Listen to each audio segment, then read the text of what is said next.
Assalamualaikum warahmatullahi wabarakatuh. Sampurasun. Halo semuanya. Perkenalkan, nama saya Aulia Ilmi Salima dengan NPM 225030001 dari Program Studi Pendidikan Bahasa dan Sastra Indonesia Universitas Pasundan.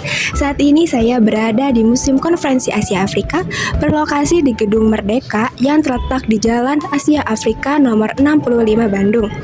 Museum ini diresmikan oleh Presiden Soeharto pada tanggal 24 April 1980.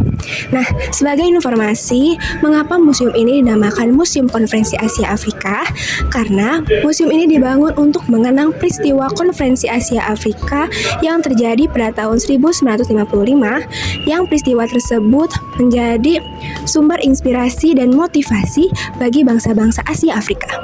Nah, untuk mengetahui lebih lanjut nih mengenai Museum Konferensi Asia Afrika ini, tonton video ini sampai akhir ya teman-teman, dan ikuti perjalanan saya di Museum Konferensi Asia Afrika.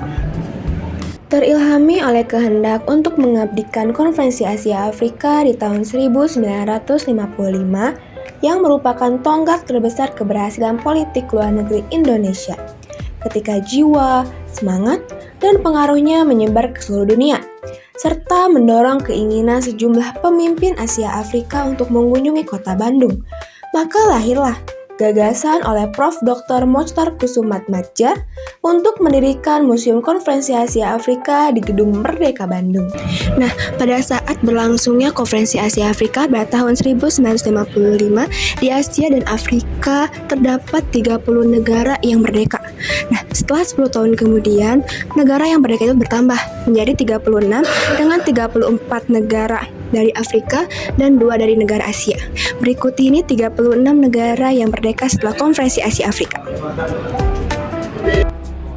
Museum Konferensi Asia Afrika sendiri dibangun oleh pemerintah Republik Indonesia dan berada di bawah wewenang Departemen Pendidikan dan Kebudayaan.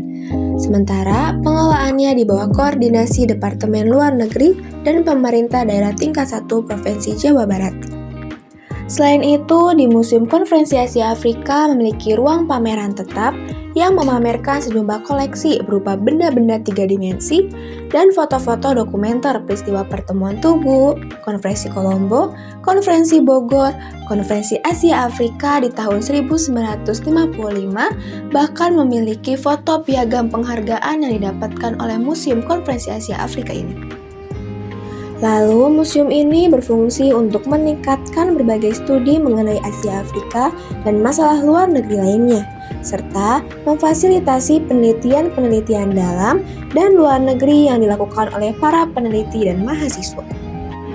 Berikut ini adalah gambaran atau foto pada saat kedatangan para delegasi saat terjadinya Konferensi Asia Afrika.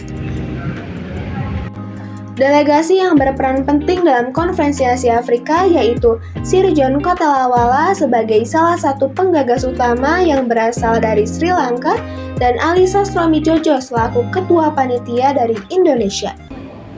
Manfaat apa saja sih yang didapatkan oleh pengunjung setelah mengunjungi Museum Konferensi Asia Afrika ini? Berikut jawabannya. Teteh, sebelumnya boleh perkenalan terlebih dahulu dan asalnya dari mana? Nama saya Audrey Zakia Aulianisa dari Tasikmalaya. Nama saya Radisti Meganov, saya juga dari Tasikmalaya. Nah, kan di setiap museum nih pasti memiliki pengetahuan dan pengalaman yang berbeda nih. Nah, menurut teteh nih setelah berkunjung di Museum Konferensi Asia Afrika ini, apa sih manfaat yang kalian dapetin nih? Pertama, di sini tuh jadi pertama kita tahu kan kenapa ada Jalan Asia Afrika di Bandung. Nah, sebagai generasi muda juga kita harus tahu sejarah kayak asal mula ini semua tuh dari mana. Jadi intinya kita jadi jadi lebih mengerti sejarah tentang apa yang terjadi ya, yang udah terjadi di masa lalu yang bisa membuat kita ada di sini sekarang. Pak yang dulunya belum tahu sekarang jadi tahu ya. Ya. Kita juga jadi tahu kan, selain sejarah Asia Afrika di sini juga ada konferensi-konferensi lain, juga ada perang dingin yang lain-lain, dan itu benar-benar jadi ilmu yang baru juga. Iya. Berpengaruh banget ke kita jadi tahu seberapa Ya. berpengaruhnya. Kita jadi ngerti dan Iya, merasa simpati dengan orang-orang yang merasakan di zaman iya, ini. iya. Museum Konferensi Asia Afrika tidak hanya berfungsi sebagai tempat penyimpanan sejarah, tetapi juga sebagai pusat pendidikan dan penelitian mengenai hubungan internasional dan politik luar negeri Indonesia. Dengan fasilitasnya seperti perpustakaan dan ruang audiovisual, museum ini berkomitmen untuk mendidik masyarakat tentang pentingnya peristiwa tersebut dalam konteks sejarah global. Oleh karena itu, Museum Konferensi Asia Afrika ini menjadi simbol penting bagi perjuangan kemerdekaan negara-negara Asia dan Afrika, serta pengingat akan komitmen Indonesia terhadap solidaritas internasional. Mungkin cukup sekian perjalanan saya di Museum Konferensi Asia Afrika ini. Semoga informasi yang saya sampaikan dapat bermanfaat bagi teman-teman yang menyaksikan video ini. Akhir kata, saya ucapkan terima kasih dan sampai jumpa kembali.